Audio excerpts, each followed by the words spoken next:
All right. So thank you for coming to the Illumination classes and being here, being present together. And so that's an interesting new series. Like we come together 5 times on the Tuesday, and using the book Master Teacher. But using it, I use it just purely as inspiration, and I use the text, some parts of the text in the sheets that you're going to see. And the great thing with this is that it's a whole different way of trying to, say, convey or trying to, express this, because it cannot be expressed without experiencing it yourself. At least that's my my experience with it. So the thing that occurs then is you prepare it, you think like, oh yes, let's write this down, and before you know it, you lost it. You just experienced it a moment ago, but it's gone. It's like to hold it for a moment, so that you're able to express it on paper or whatever is already difficult in the sense, because what we're dealing with here is say the revelatory expressions of Master Teacher. And so-called illumined mind works a little different than you might be used to. And his mind is a mind that is, say, expanded consciousness. Not any different than your consciousness will expand, but it seems to be like he's a bit later in time, so to speak, than I am. And so it's a great challenge in a sense to open up to great receptivity, to actually hear what is being shared. And yeah, I know his language very well because I was with him, so that makes a difference. But at the same time, it is to hear it now, just by picking up the book and hearing it. It is something that is being brought to life in me when I read it. It's being brought to life when you hear it. That really makes this totally different, and it's different in the sense of you might be really like invited, or I can say challenged, but no, it's more like allow a completely different angle to come into your say idea about yourself. That's in fact what is the request, or that's what's being asked of you in order to enjoy what is being shared. So this is my little introduction to this. So in a sense, it is like I don't know how to do this. I know what happens to me when I read the book. I know what happens to me when I say get this part of my mind really activated, like you could say the science part of my mind, but a little bit on the edge of science kind of part, the part where there's black holes, where there's quantum physics, when there's ideas that are being considered on the edge of all of it. And so that certain part of yourself is going to be triggered or activated, you could say. And the same is then with the correlation between every idea. So in short, and we come back to this many times, I know this for sure, it's like, in short, it is like every idea that you can hold is related to, say, the singular idea of your being. So every idea has to do with that. It is always related to you, and it's always related to other ideas.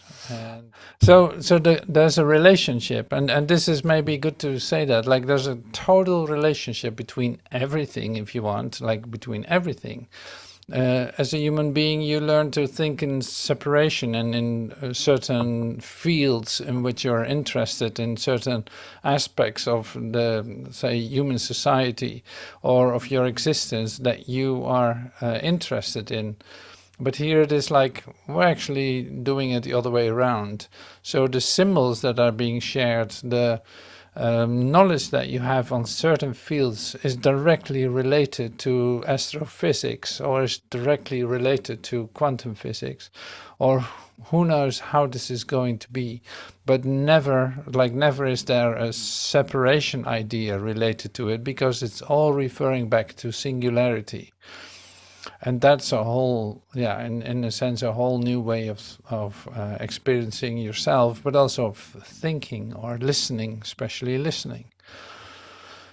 So I might have lost you already, but I hope not. This is just a start. So it's like we come back to aspects of this. It's really going to be like an invitation to come to an experience that is literally beyond words, of course. So the relationships that I will try to express are just stepping stones to see slowly but certainly the total singularity of it all. And so now it's the 4th of July in the US. It's a real, say, yeah, party day, so to speak. On this 4th of July, I didn't plan this, but this happens to be this way. It's like on the 4th of July, Master Teacher was actually had this experience of illumination. So that was pretty amazing, like to have that on the 4th of July. But anyway, so it doesn't really matter. It's not that I'm gonna set up a statue for him or anything, or I'm praising him for everything. No, it's actually great that we start this class on this day. It's all related, is what I'm saying. It's like there's no coincidence, there's no accident in any of this. So that is so beautiful. And yeah, so where to start, you would say. So I divided these 5 meetings that we have into 5 explorations with all very specific taste, you could say, and very specific titles too. So, and this one is then Black Holes, Time to Eternity. So we will use a little book. Oh yeah, not a little, but it's a book. It is not a very up-to-date book of astrophysics or anything. It's from, I think, 82 or something, or 92. 92. Yeah. But what is in there is very readable. It's a great little book. You can download it from archives.org and read, but you don't need to do that. You'll see. But I will read a little bit from that, just because it's so it brings you into the sphere of it, and that's all that I'm interested in. So, like I said, there are 5 episodes. This is the first one, the first exploration. It is related to the idea of black holes, but in a way that it becomes very personal.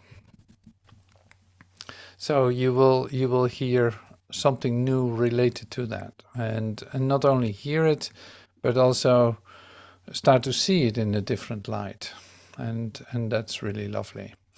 So I'm just going to get started. So I made some some sheets to show you, just for myself to have a little bit of a structure, so that it's going to be easy to yeah, at least not miss a part in what I would love to share with you. First exploration of illumination. And why did I call this illumination? Because the book is called Illumination, and it has everything to do with, say, opening up to your illumined mind, because you'll see there's nothing outside of you. So illumination is then being said as a recognition, not as a change. It is a recognition. So here's our first, say, deep idea. The universe. Despite every idea you can have about it, the universe is thought. And so is everything in it. So are you. So is sickness. So is lack, limitation. This is also how you heal. So the universe is thought. So is everything in it, and so are you. You are thought. And now that's an opening, say, idea. The universe is thought. So the universe is thought. We keep that in mind. I'm going to get out of this now right away. The universe is thought. So and we come to this as a real help. Well, the universe is thought. So are you. You are thought. You know, you're a thought. So you are accustomed to see yourself as an, say, as an entity, as an body, or as an body in space and time, or however you say associatively think about yourself, like whatever your concept of yourself is. And we looked at this many times. So, for instance, in Newton physics, in the physics of Newton, there's matter that can fall down. Like, oops, this thing falls down, bush, with a certain mass, with a certain velocity, in a certain space, with a certain, say, acceleration. You know, so this was the Newton physics idea. So then, of course, you have your quantum physics idea, which states that everything is energy, and things can shift from one energy level to the other, but there's no space really related to it. There's no location related to it, no time, and that makes the thinking totally different. Now, so I'm using this just as an example, as I did before. Like, I use this as an example that there's another way of thinking about yourself, for instance. So you can materialize, or you can crystallize yourself into ideas of staticness, of density, of like body density, or who knows what you do with that.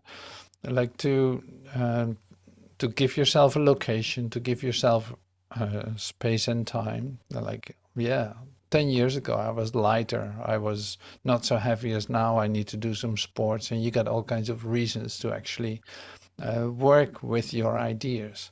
So that puts you in a world, in a world with a gym, with right proper food and this and that. Like all these things that we think about ourselves, we actually, say, plaster ourselves into an idea about ourselves. While it's still thought, while everything is still thought. So this thought idea is also then the way to come back out of it. If you allow yourself to, for instance, change your mind about yourself. Well, this of course is a great aspect of the awakening. Seeing that whatever you thought you were was a dream that you made, was say, a way of thinking about yourself that established you as a separate identity in a gigantic universe with stars and suns and moons and black holes and who knows what. So this is how your mind is all, in fact, say, constructing that as a mind construct, as an idea about yourself, not as a reality. Well, it believes it is the reality. It believes that it can be separate from other things. And this is like really essential, of course, in our awakening to allow ourselves to change our minds. Since the universe and since you are what thought is, thought can change. You know, your ideas about yourself can change, and this is a real healing principle, you could say. Well, like I said in the say in the first sheet, you saw also, like this, you know, everything is thought. The whole universe is thought. So are you. So is disease. So is lack and limitation. So it's all just ideas, and ideas are not necessarily facts. It's not set in stone that it's a reality. You know, so your idea about yourself can change. So this is important to remember. But it's also determining how you will experience yourself. That's another part. Like if the universe is thought, if you are looking at yourself a certain way, it will also be the way that you experience yourself. And now this is a part where we probably have to slow down a little bit. Because now I gave you an overview, but we're actually getting to the building blocks of these ideas of yourself. You know, we're getting to the building blocks. And then it's good to use, say, a couple of angles to see what we're talking about. So the book Matter Myth is one of the books about black holes, for instance, and about quantum physics. That is very readable. It's kind of easy. So I want to use a little part of that just to come a little bit into the sphere where we want to reside in this meeting. So I'm going to read a little bit from the book Illumination, where Master Teacher refers to the book. The Matter Myth, it's called. Dramatic, this is a subtitle, Dramatic Discoveries That Challenge Our Understanding of Physical Reality. All this would happen in a fraction of a second prior to your reaching the singularity. So you couldn't observe it without being irreversibly incorporated into it. When time stands still, things would look quite different, however, to an observer who watched you fall into a black hole from outside. Gravity, remember, not only bends space, but also slows time. Near a neutron star, the effect is very pronounced, and it is readily detected in a pulsar radiation. As you approach the event horizon of a black hole from the outside, so the flow of time in your vicinity slows down more and more and more as measured by a distant observer. However, the observer who crosses into the hole through the event horizon notices nothing unusual. The event horizon has no local significance. Now, that might not tell you everything that you wanted to know right now. So it's, in other words, it's like this might be a little different to hear this, which is okay. So what are we talking about? We're talking about entering into a black hole. And how is this going to be helpful for us? Well, we use it in a very specific way, I can tell you that. So before we continue, I'd love to let you watch one movie about, it's a 4-minute movie, about if you would enter a black hole, how would that look? How would that feel? And like I said, we're going to use this in a whole different way than you can possibly imagine.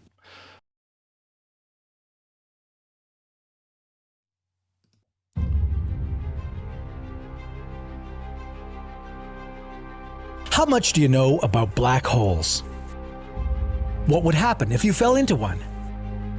Say one day you were exploring space looking for a new planet for humans to inhabit, but came across a black hole and decided, why not check it out? Would you have any chance of survival? How would you get out? Would there be a shortcut to another universe? This is What If, and here's what would happen if you fell into a black hole. Despite being black and a black hole is not a dark, empty space. In his theory of relativity, Einstein predicted how black holes are formed. When a massive star dies, it leaves a smaller, remnant core behind. If the core's mass is at least 3 times bigger than the mass of our Sun, gravity overwhelms all other forces and turns the core into a black hole. But don't let its name fool you. A black hole isn't a hole at all, but rather a huge amount of matter packed into a very small space. Think of the Sun, with its gravitational field 28 times stronger than Earth's. If you were to walk on the Sun, you'd be 28 times heavier than you are on Earth. Now imagine squeezing 4 suns into something that's just 15 miles in diameter. the distance you can cover in a 30-minute drive. What would the gravity be like there? A black hole's gravity is so strong that even light can't get out. That's why you'll never see one, but you can detect it from the gamma ray bursts that the hole emits. These bursts, discovered by Stephen Hawking, now carry his name, Hawking radiation. Stephen Hawking himself believed that black holes can be passages to another universe. So, if you were to fall into one, would you find yourself in an alternate dimension? Every black hole has an event horizon, the point at which gravitational pull becomes so strong you can't escape from it. The point of no return. If you found yourself outside of that point, you'd see that stars are twisted around a perfect circle of darkness. As you start being pulled toward a black hole, you'd be moving faster and faster, accelerated by the force of gravity. That's the first bad news for you, brave space traveler. The gravitational force of a black hole is very, very strong. If you fell feet first, your legs would be feeling a stronger gravitational pull than your head. Your body would be stretched apart. The most common black holes are called stellar. They can stretch about 9 miles across and be as heavy as 20 suns. If you happen to be pulled towards a stellar black hole, you'd be completely torn apart before you even reach the event horizon. So make sure to choose a supermassive one, the one that's 1,000,000 times heavier than our Sun. In this case, your body would remain unharmed as you cross the event horizon, as the gravity would be pulling both your feet and your head with almost the same strength. And if you're wondering where to find one, you don't have to look too far. There's one right at the center of our Milky Way galaxy. Luckily, it's 165 quadrillion miles away from us, and will suck in neither the Sun nor the planets. But don't pack your suitcase just yet. Crossing the event horizon is just the beginning of the challenge. There's a gravitational singularity at the center of the black hole, where density becomes infinite. You'd be squashed into that center and become one with the black hole. You wouldn't be able to tell anyone about your experience. However, a person observing you from outside the event horizon would see a very different picture. As you were falling into a black hole, they'd see you slowing down, getting dimmer and redder. In the end, you'd just freeze, never crossing the event horizon. This is because space and time in a black hole swap their roles. At the event horizon, time comes to a standstill, while space, on the other hand, moves forward. You wouldn't be able to turn around and escape the black hole any more than you could travel back in time. Even when the black hole eventually died, emitting all the particles it had absorbed, including your body, it would be impossible to tell whether those particles were you. Stephen Hawking, however, found a way in which the information about your body wouldn't be lost. He theorized that there are alternative universes with different histories. This means, in one reality, you fell into a black hole. In the second one, there was no black hole. It's impossible to be certain from outside of the event horizon whether there's a black hole or not until you fall in there. If you cross the event horizon and there was a black hole, sayonara. But if you happen to be in a reality where the black hole didn't exist, you'd still be alive, just in a different universe. There would be no way for you to get back to ours. Would you dare explore the possibility? Are you drawn to black holes in the universe? Very soon we'll take you on your next hypothetical adventure.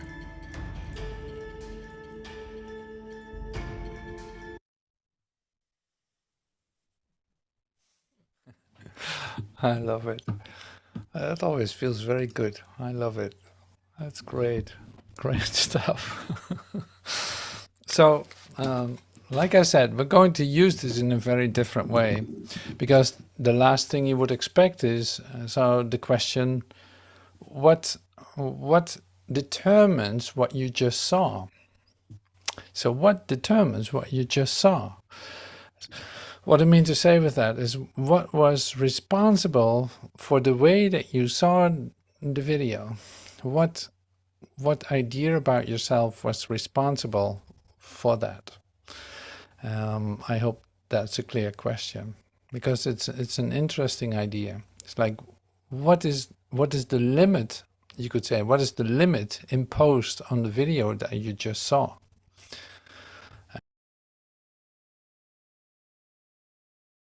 And this is the field that we're actually getting into. It's like, okay, when I saw this video, it didn't seem weird about it. No, it was just a scientific little movie about somebody entering into a black hole. Yeah, but what determined that it looked like this? And yeah, the answer to that would be like, it has everything to do with the way that you see yourself. Otherwise, you could not watch it like this.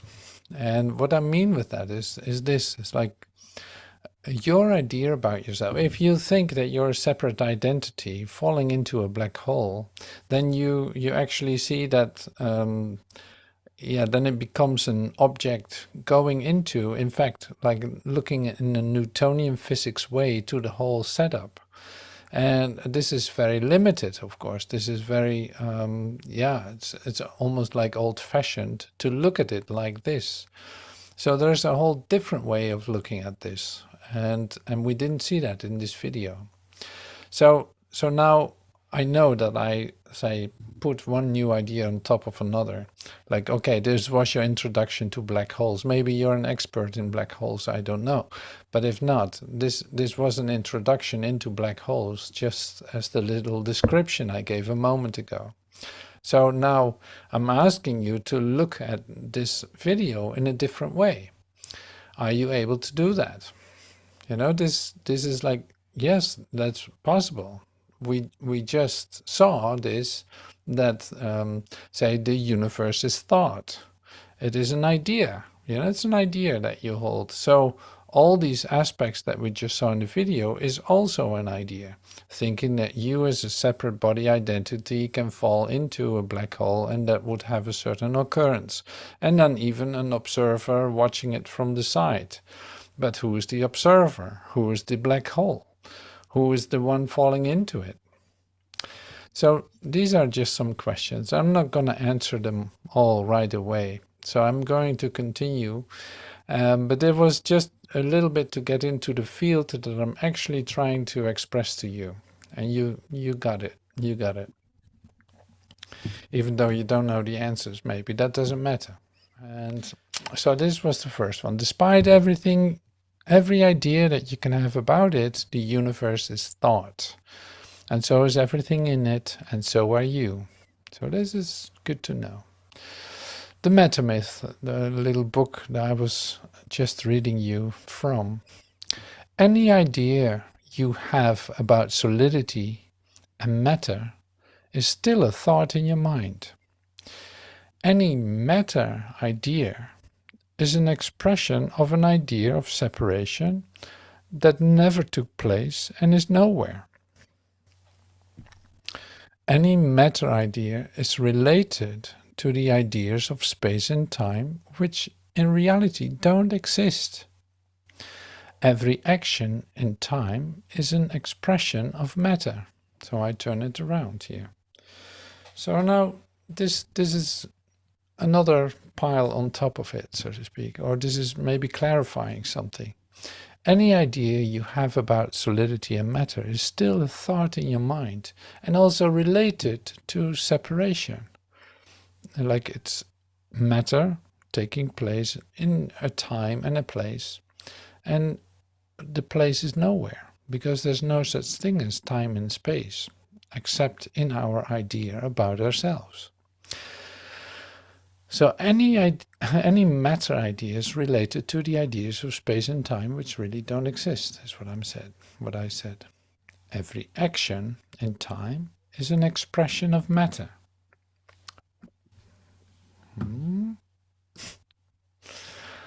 So, see, in order to get out of the concepts which are related to this, you come into a certain field of you actually feel what this says.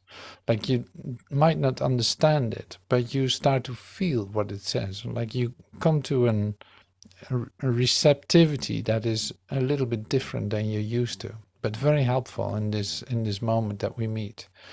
So it's like anything related to matter is an idea about separation.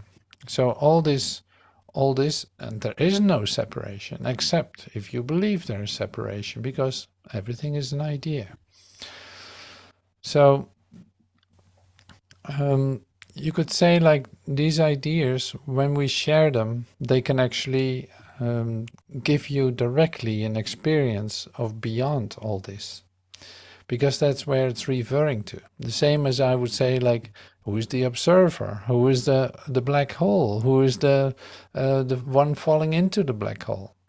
Like, recognizing the singularity of it all, recognizing the oneness in it all, that you are everything, it refers to you as the universe itself.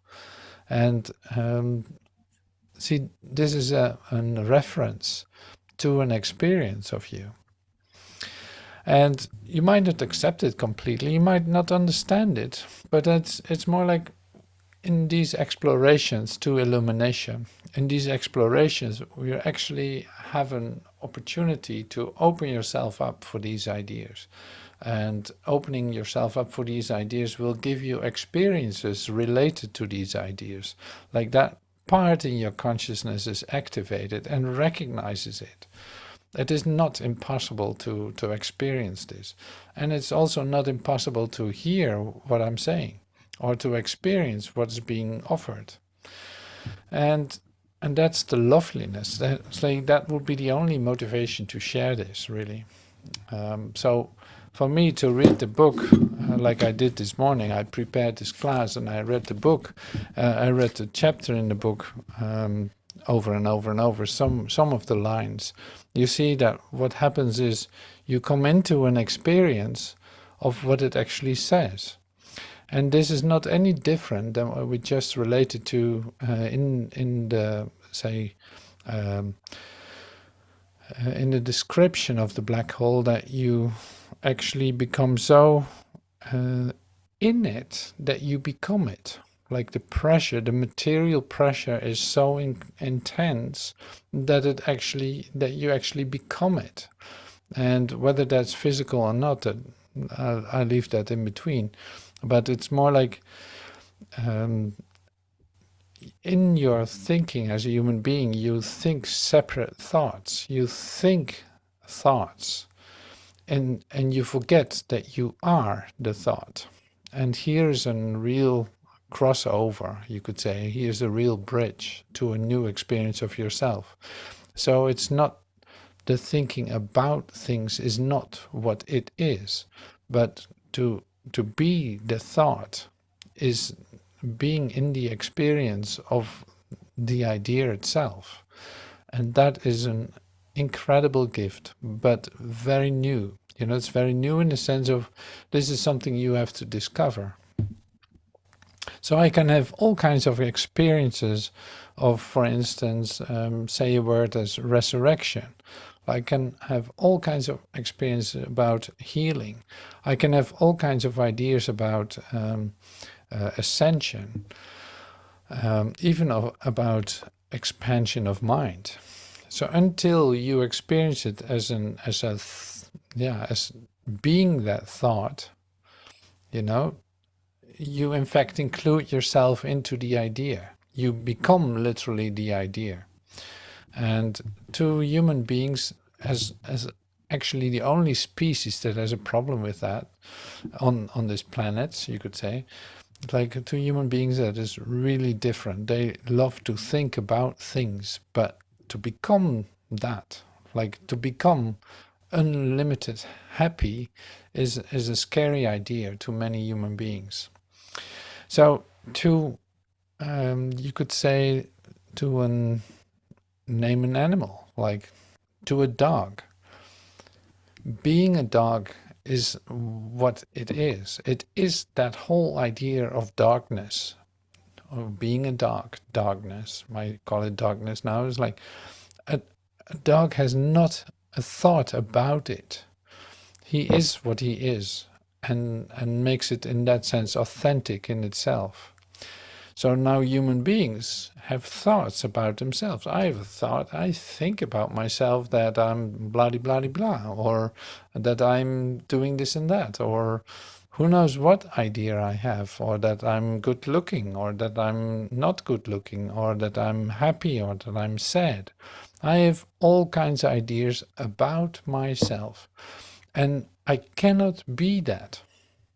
So I'm actually building up a fake identity in which I plaster, like I used the word before, like plaster the ideas, make them, crystallize them, make them real for myself, as that is what I am. I think that I'm that. I think that I'm that in this surrounding, in this time and in this space. So here then is the shift from thinking about to becoming the thought, to becoming that. And this is an actual occurrence in hearing this, what is being shared. This is an actual occurrence in, say, in opening your consciousness to be that, to allow yourself the freedom of experiencing the totality of that. And see, and this is all related to illumination. You know, what is an illumined mind? One that will not, say, restrict itself, not being what it is. You know, like it is completely itself. And we call it illumined, or yeah, there's an idea about it that it's illumined. But in the direct experience of it, it can only be itself. You could say it's like your authentic self or your whole self. It has not any questions about itself. Except for the, say, the emotional and mental rest and peace that it will bring. It certainly will. Not having any considerations about yourself, or not having any emotional upheaval about yourself, would be a real attractive idea to many. So you could say, what else can you become but your whole self? Is there anything else you can become? No. So is there anything else that you are? No, in fact not. So this is also interesting. So you see how directly related this all is to your illumination, your authenticity, to being the thought instead of thinking about it. So this is, yeah, this is a start. We're getting somewhere. I love this. So I always repeat these ideas. So any idea about solidity and matter is still a thought in your mind. So it's not that solid at all if it's a thought, right? Any matter idea is an expression of an idea of separation that never took place and is nowhere. Any matter idea is related to the ideas of space and time, which in reality don't exist. Every action in time is an expression of matter. So exploring beyond understanding, so that's another activity that we're going to do. So exploring beyond understanding. And you see the circumpunctum, you know, the circle and the point. And we use it in a very specific way. So here it's like exploring beyond understanding is really seeing familiar parts, but seeing it related in a whole different way, like you never saw before. Or maybe you did see it before. That would be great. That doesn't really matter. That's wonderful. Now, we go really far in this. So you could say, like, what on earth is this? So the punctum, like the sign on the left side, is then the circle with the dot. The punctum, the circulum punctum, and it's an universal symbol for that's being used for consciousness. But here we use it a little different.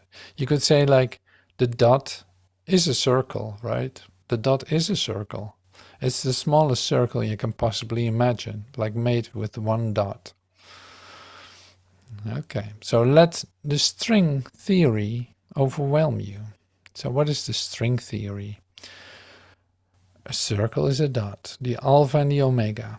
One particle expressing 9 dimensions. That's the string theory. One particle expressing 9 dimensions. So it's based on an idea that one particle expresses itself in 9 dimensions. You could say, like, everything that you see, this is also an idea. Everything that you see is in the end one particle It moves so fast that you see it as the way that you see it, but that's based on an idea. So there's only one particle. You could call it the God particle or however. And of course, science is trying to prove the God particle, which is like 100 times heavier than a proton and blah, blah, blah, blah. But I'm not going to go into that. I'm using it here as an, say, invitation to become overwhelmed with an idea. So imagine, just as a mind explosion experiment, imagine this whole universe is built from one particle moving so fast that you see it as objects, as movements, as you name it, as a universe and all this.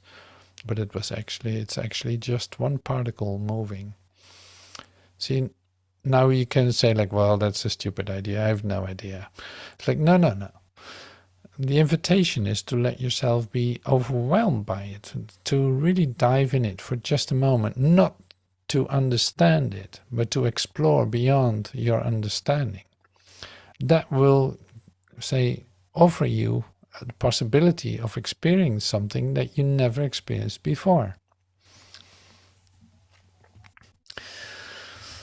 So that is one experiment. So the second experiment is then the I Ching. The I Ching sign. You know, you're probably familiar with it, yin yang, and then I think it's 12 signs. It's used to express possible happenings in your life, for instance, you know, like this. And here it is being said, I Ching is the genetic helix. Someone is telling you something about your helix association in time. So it's directly related to your DNA, you could say. Like, this is in your DNA. This is going to happen to you. This is how it's going to look. And see, these are all things that you don't need to examine or to study or anything. Now it's just about, say, practicing some mind elasticity or some mind gymnastics to discover. Now there's another part. I wrote down the sutra.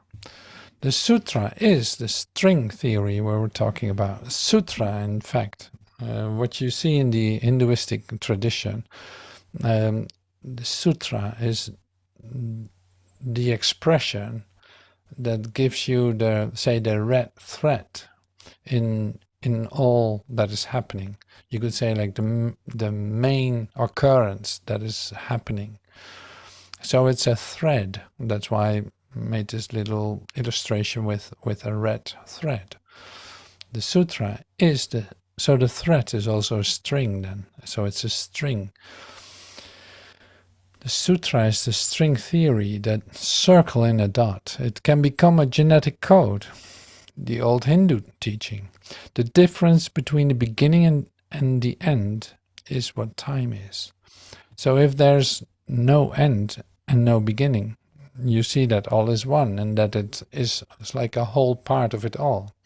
So it's like there's a correlation between what we're sharing here with the alpha and omega, with the beginning and the end, with that what is, in fact. That's where it's all related to, but in a way that is a discovery, it's an experience. It is not understandable.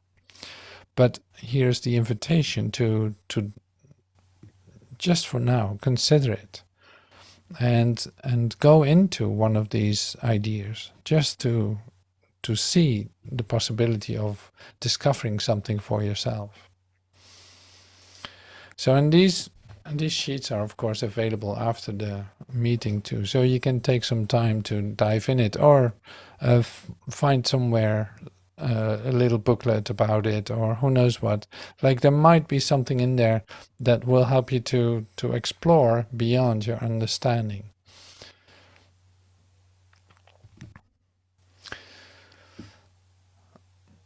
Okay, so dramatic discoveries. now you discovered it is all about you. Like there's nothing outside of you. So these we're talking about dramatic discoveries. Nothing is outside of you. The one falling into the black hole is you. The observer is you. The black hole is you. And all of this. So what does a black hole tell you about yourself? That will be then the question.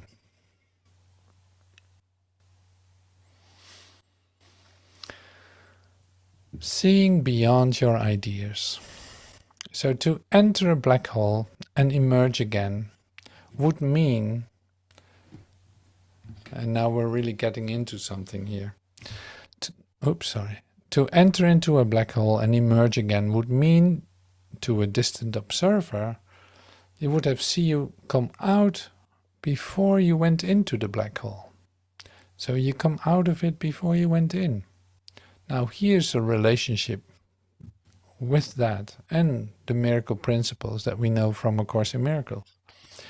The miracle is a learning device that lessens the need for time. It establishes an out-of-pattern time interval, not under the usual laws of time. In this sense, it is timeless. Here's another miracle principle. Miracles are both beginnings and endings, and so they alter the temporal order. They are always affirmations of rebirth, which seems to go back, but really go forward. They undo the past in the present and thus release the future. So here I'm sharing this with you, and see for a very specific reason. So the relationship between what I shared about the black holes and what has been seen in the miracle principles is there's a correlation between that.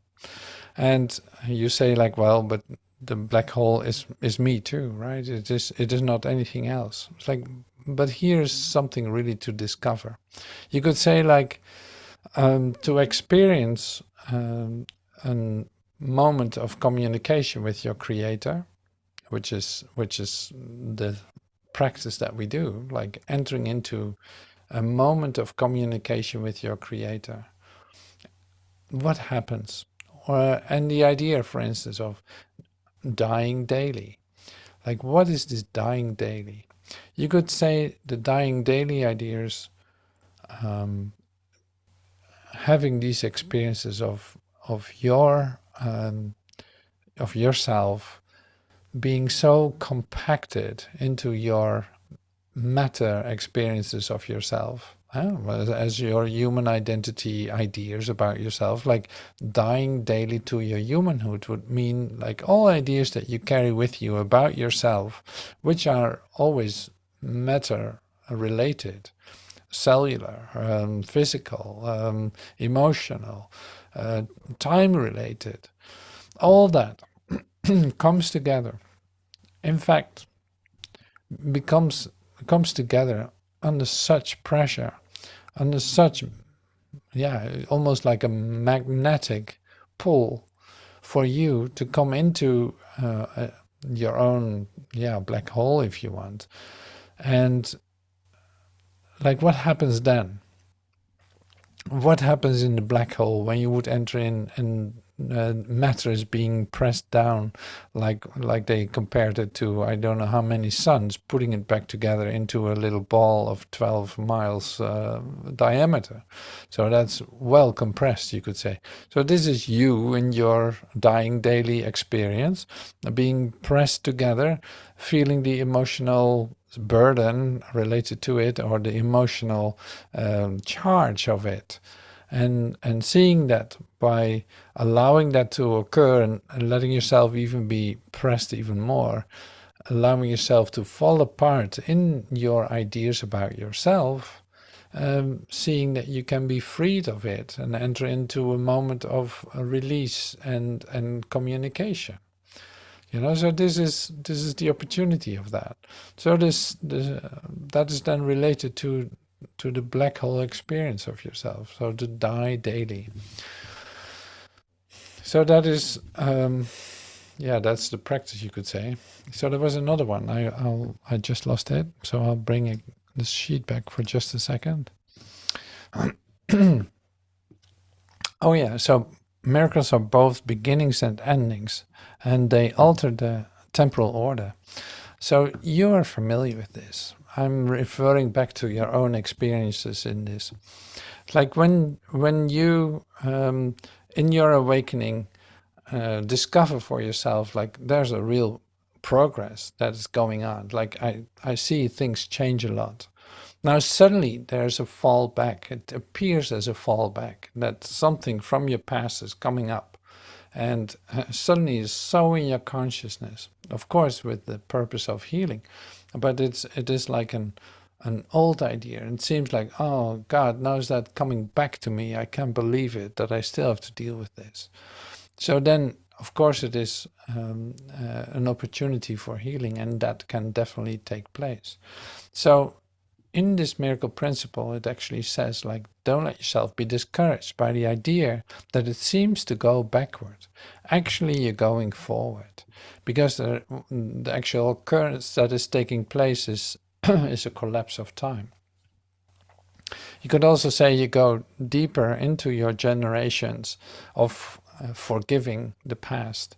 So deeper into generations, like 7 generations or however long. And this is of course a pretty linear way to look at it, but still very helpful. So like you allow that change to occur.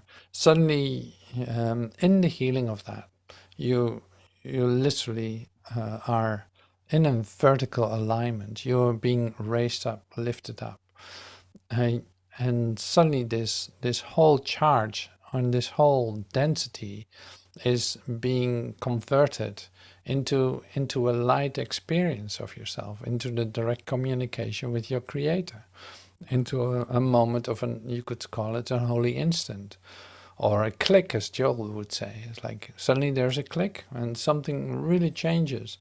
Like this density is gone. You feel light. Like can't believe it. So that is a miracle, of course. But anyway, so you see, like you can use this then to not to build more ideas about it, but to see that the actual occurrences in your awakening might not be what they appear to be. The only problem with observing yourself in your process is then your ideas you hold about yourself. So you go with your limited view, you go actually to take a look at what is occurring, and you expect progress to be seen, like you expect something there that is fresh and new, while you take your old ideas with you when you even look at it. So this is always something that comes up in healing. So that's another idea that I share with you. Uh, so this is also important. So never forget that the way that you look at things is actually determining what you see. You know. Yeah. So that's a universal idea too. I love it. So now we're going to have a little moment of just relaxing ourselves a little bit, coming into the Zen mode again, or maybe being activated. I don't know. I could play another Beethoven. That would be a real activation, or maybe there's something else that I can share.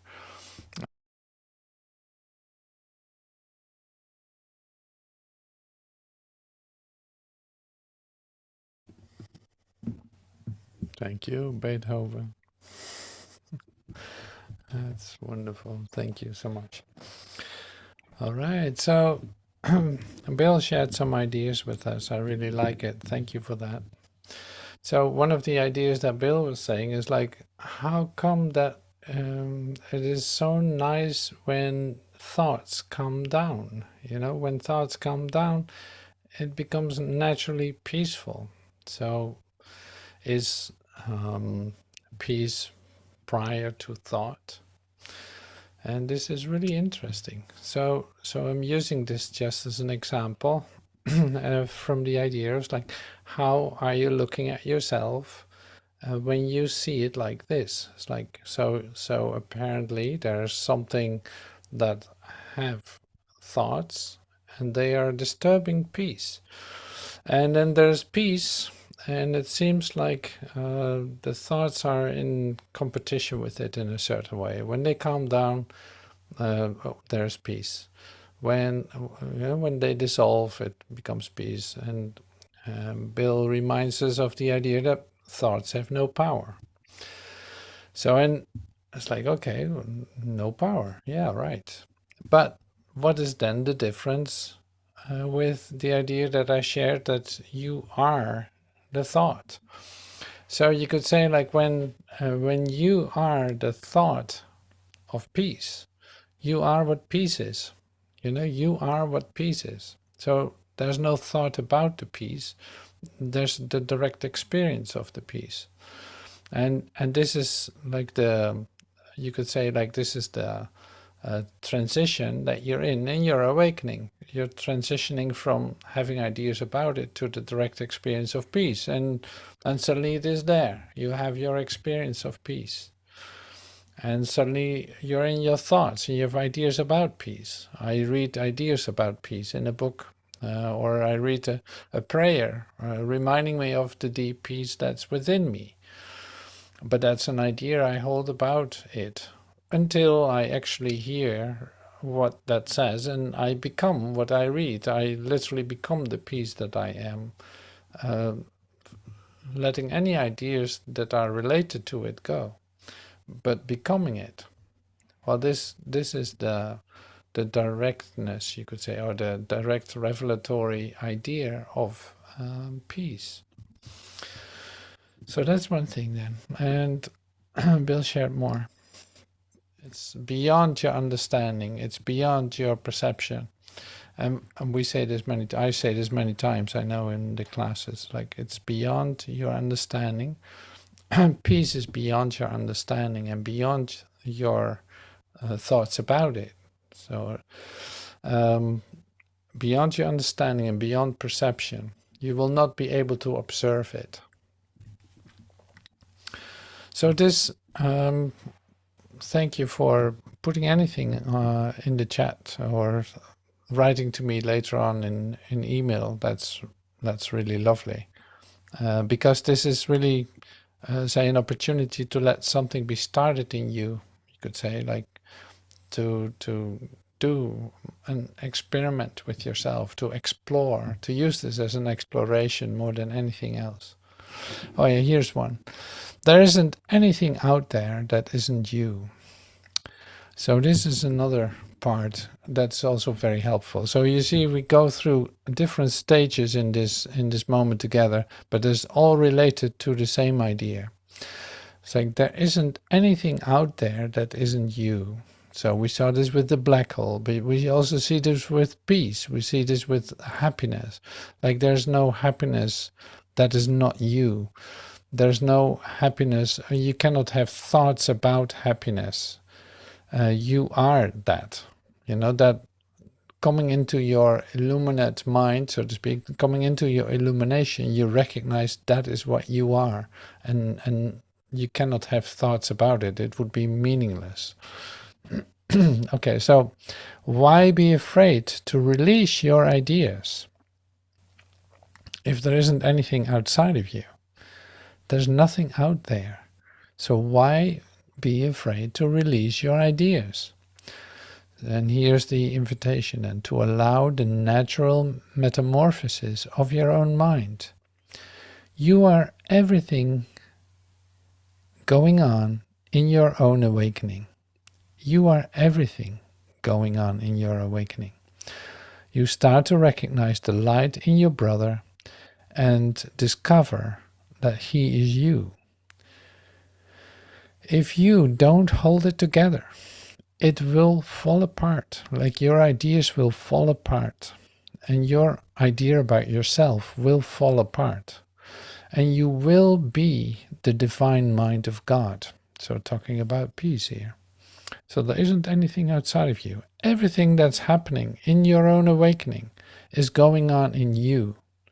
And you say like, well, we come together here in meetings with many of us, or with some of us. We come to this meeting, and so we come together in this meeting with many of us. And it's like, no. Actually, that's not the case. So what is happening is totally there for you. This is all inclusive in your awakening. There's nothing out there. Like there's nothing, no idea is separate from you. You're completely inclusive. So now, why are we coming together then? So, well, the answer is given in what I just shared, in fact. It's like you discover that the brother that's with you, that you're actually in class with, or that you take a look at for just a moment and yeah, feel for, like you feel love for your brother, suddenly you actually come into the experience, like you can go as deep as you want into that. You come to the experience that he is one with you, that he is actually you. And yeah, if I say it like this isn't, then it would look like a conceptual idea about each other.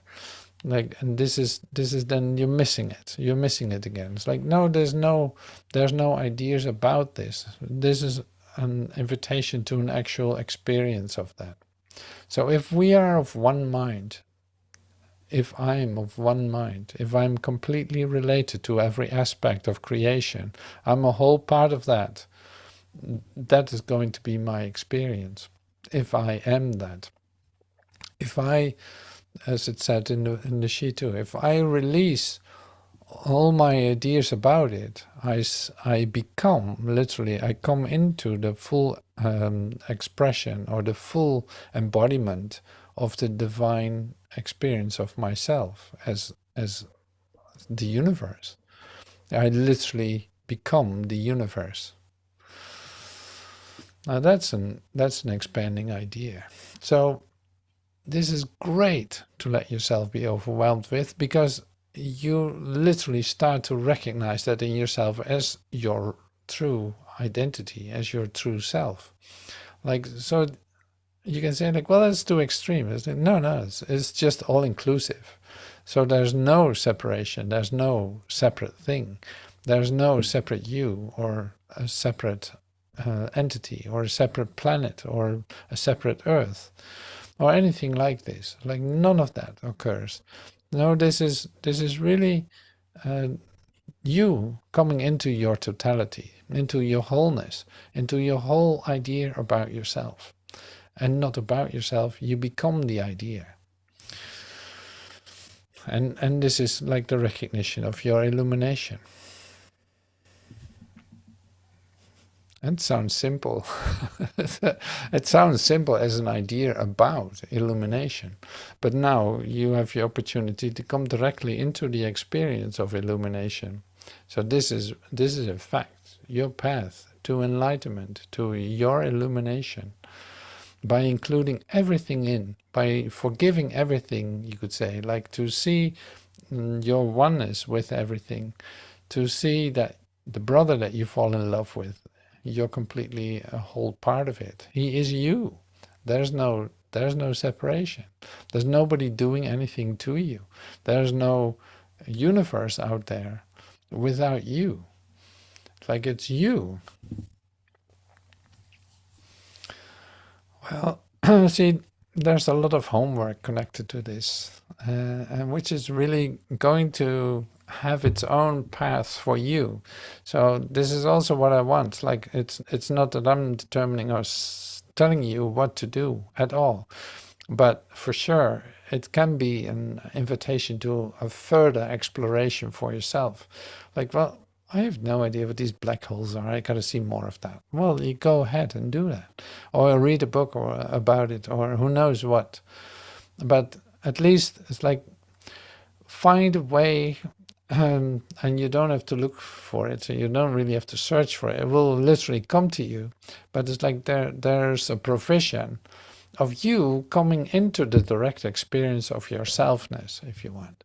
Like there's a provision for that. The universe, you could say, wants you to be that because you want you to be that. You want to be your authentic you.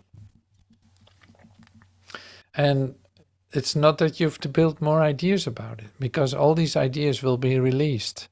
So your divine mind realization is the only thing real about you in the first place.